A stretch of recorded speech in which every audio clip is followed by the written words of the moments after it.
What's going on, boys? How you doing? Ginger, Andrew, Optimist, Dhruv, Vlad. My computer mouse just died, so bear with me. It's gonna be a little bit slower today. I'll try my best. SPY obviously still a bullish trend. Everything looks bullish. Everything looks great. I mean, if you're short this market, then you're just stubborn and you're wrong and you're gonna lose money. It's just melting up. This is called a pure melt up. Like the volume is decreasing. Every day we're going up. Every sector's flying. All earnings are good so far. Let's see what big tech reports this week. What's up, Kevin? How you doing, Kritik? Yeah, so SPY's just straight up in a line. We're just watching this melt up go on and on. Don't short this market. The trend is your friend. What's up, Captain? How you doing, bro? And just keep playing what the trend is showing you.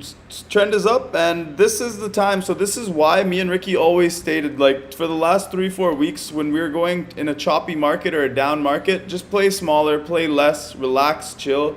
When the downturn clears, there's huge opportunity. As you guys have seen in the last 3 weeks, we've banked a lot. Our hit rate is probably over 90% on our calls in the Discord right now. And what's going on, Harmon? Just keep following the trend. I mean, tech is the only one that hasn't hit all-time highs yet, so tech is lagging, believe it or not. What? Facebook dropped? Bad? So Facebook's under a 200-day, and that's not what we want to see, especially with tech not at all-time highs. SPY and XLF are both at all-time highs. IWM is also not at all-time highs yet, but tech, if big tech misses, this market can turn over again. And Facebook, they just missed bad, I guess. Let's wait for the conference call. It's not over yet. Let's see what we open up at tomorrow. But other than that, financials are the strongest. SPY is second. QQQ is last. And IWM is the farthest, I believe, from all-time highs. Yeah, all-time highs 232.65 for IWM is what we're watching. We have 235 calls for December. They're already up like 50%, so make sure you're managing those. We called those out a week or two ago. ES, a little dump into the end of the day. There's dumping again off Facebook numbers here. We're breaking through some supports here at 4556. Other than that, VIX is bear flagging down here. There's no volatility in this market right now. We're just slowly melting up on lower volume. Yields are still high, which is why QQQ is not at all-time highs in my opinion. What's up, SB? How you doing, bro? But yeah, let's move on to some charts. I got Facebook up here, so let's take a look at the earnings. But before we do that, let's look at Tesla. It was all about Tesla today. It was all about Tesla last week. If you're in the Discord, we called out 950s for 4 last week. Those calls went to $100 today, so congrats if you held them. Just an absolute ripper. I sold early myself. I hate trading Tesla, so I had trouble holding it over the weekend. Obviously a big mistake, but who could have imagined that we were up 13% and a bankrupt company called Hertz is buying 100,000 Teslas. How the hell are they affording 100,000 Teslas? But if you were in, congratulations, and it doesn't look like it's going to stop yet. It might need some consolidation here. Very hard to buy Tesla up here. You have to wait for it to consolidate, in my opinion.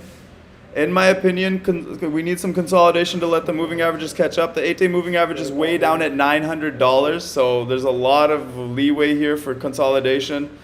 Let's see what happens. It might continue, might pull back. Let's just wait and watch. Fastly, absolutely perfect re-entry here. As you guys know, we've been absolutely crushing this name for weeks now. We entered at 41 with 3 positions. All 3 positions were over 200, 300%. One of them went over 500%, and then we waited. That's what you do. The stock was paying us for a long time. We took our profits. It ripped, and then it needed consolidation. This is exactly how Tesla looked. Look at Fastly here, up 11%, consolidated 3 days, let the 8-day moving average catch up, and we caught it today, right at the perfect spot, and it ripped again today, 4% ripper.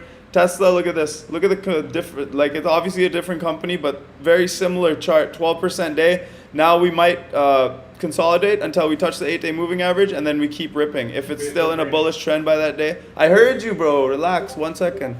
Fastly, good, no one cares about Twitter, I'm not showing the chart. LC ripping, complete ripper out of the base breakout. Like I've been saying, we've been watching the monthly and weekly charts on this one.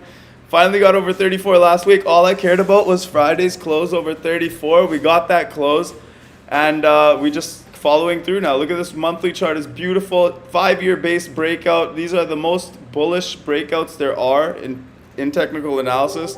Weekly, we held over 34. As long as we close over 34 this week, this is one is going to continue. We have earnings on Wednesday, which will dictate the next move on this one. So right now, we're just stuck in between this little range. Look where we stopped today. 36.34 is my number to the upside. To the downside is 34.23. All good, Drew. We'll catch the next one.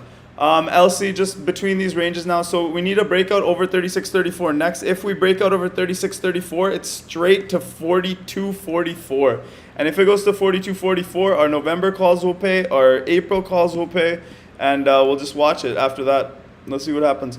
Earnings are very important on Wednesday, though. Let's see. I think they beat, but let's see what happens. ATVI, absolute ripper out of this downtrend. Closed above all my fibs here.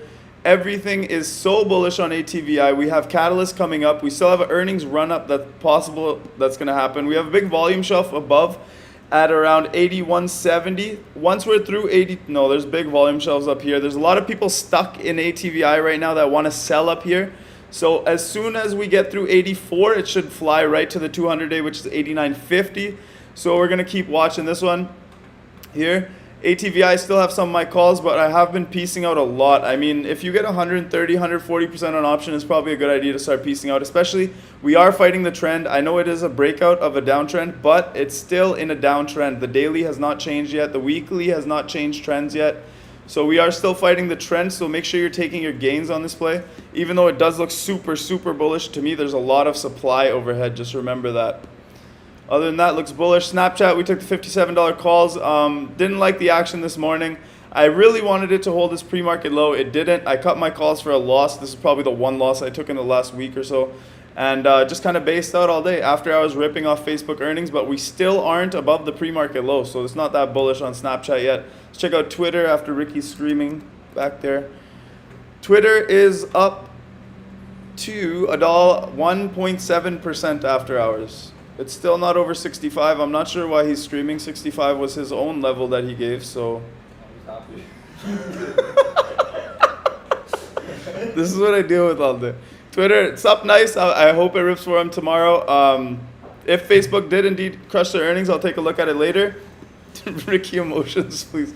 Yeah, Ricky emotions, bro. Don't trade with emotions. So if Facebook did have really good earnings and they solved that iOS problem, I think Twitter, Snapchat, pins will all run tomorrow. So keep an eye on those social medias. And Amazon looks like complete dog shit. I'm not going to lie to you. We broke below the trend. Looks like we closed below that trend line that I drew. You can adjust this all you want. I mean, the more you're in love with Amazon, the more you're going to adjust this trend line. But right now, it just looks like dog shit. Stochastics are way over as well. So that tells me there's a little more downside. Let's see if we dump into pre-earnings. I think earnings are on Friday. Thursday are earnings for Amazon, I believe. And if we dump into Wednesday, might be a very interesting earnings lotto on Amazon. Obviously, it's going to be very, very expensive, but it could work if we dump straight into earnings. If we rip into earnings, there's no play for me. But if we dump into earnings, you could possibly get a play on Amazon, even though I'm not going to play it probably. I don't really play earnings. Other than that, Facebook, let's see what it's doing after hours. Look at this perfect 200-day touch here and rip. Perfect 200-day touch here. Do we rip now? Oh yeah, it ripped after hours. Facebook is up 20, whoa. Facebook is up 25 points. It's pulling back a little bit right now, but the initial reaction was up 25 points. 315 was the low after their earnings, and 340 it went to. The high was 339.88 according to TradingView. So it looks great after hours. Let's see where we open up. Right now it's taking a little bit of dump. I don't know. I don't think they did the conference call yet, so the guidance will be key. Make sure if you're listening to the guidance. And if they raise up, then it's going to rip more. If they lower guidance, they're going to fall right back down. So pay attention to that. Let's see where you open up tomorrow. Airbnb, nothing really there. I don't know why I have the chart open. I always have the chart open just to check reopening plays. It looks like an IPO base breakout, and now it's just basing out again. I think Airbnb has a lot more upside, but I want to wait for my entry at 163 or 154.50. Those are my two entries on Airbnb longer term. Moderna took out my resistance and closed above it, so it looks absolutely great. These are the numbers I gave you today. As long as we hold, I've been giving you these numbers for the last 6 days. As long as we hold over 323.50, today was the day. We went back and we touched 323.27. So we actually touched almost spot on my support. And from there, it just absolutely ripped. And look at it, it's up 7% for a day for a stock that's $349. It's a $23 move. We closed above my next resistance, which was $349. And now next levels are 363 and 376 for Moderna if we keep going to the upside. And there is news and an earnings catalyst, which could be a run up into earnings. So Moderna I'm very, very bullish on right now, as well as Ricky jumped into Pfizer, so that one was really good too. So give me a little more conviction. Also on Tesla, Ricky told you on pre-market, if it holds 1050, you said? 950 by 10 a.m. Yeah, Ricky said if you got 950 by 10 a.m., this one's going to run all day, and you guys got it. I mean, just a 10 pre-market is pretty easy. Moderna 350 close almost. Let's see if it can go to 363 tomorrow and then 374. Twilio, watch these earnings. I think their earnings are either tomorrow, 27th, so they're Wednesday. Wednesday are earnings for Twilio. I really, really like this company. They make a ton of money.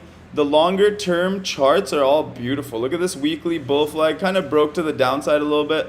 You can adjust your lines if you want, but the longer term time frames just show me like a huge bull flag. Look at the monthly here. This is a massive run. When a stock runs from $79 all the way to $457, that needs some consolidation. So the monthly just straight up in a line, consolidating now. When will it make the next leg up? When? That's the only question.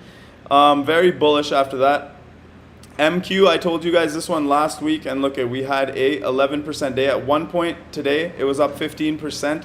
So MQ just looks fantastic. Again, IPOs, sometimes they need to base for a while. Even if they're the greatest company in the world, they need to base. And you just let them base. And once they start breaking out on volume or getting good articles, Citron went long. And Citron is a notorious short seller, so that should tell you something if they're going long on a position. They really, really like it. And it just looks like a massive inverse head and shoulders almost, and there's a very clear breakout line here. We got above it today, but it looks like it went right back down below it. Weekly breakout above around, if we break out this week, we just need to take out today's high, which was 29 bucks. Above 29 bucks, MQ should just rip.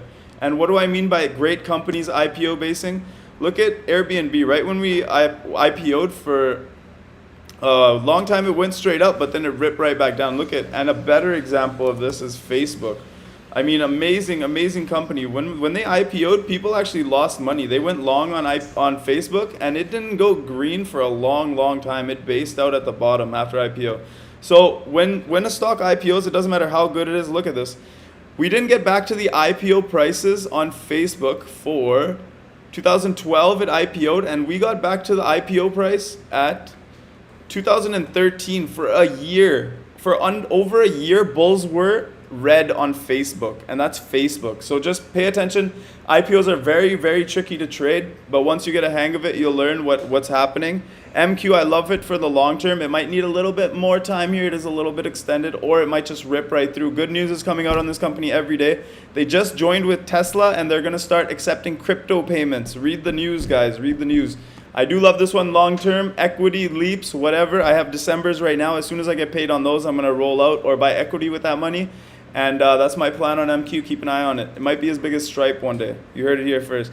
I will see you guys tomorrow. Thank you guys for attending.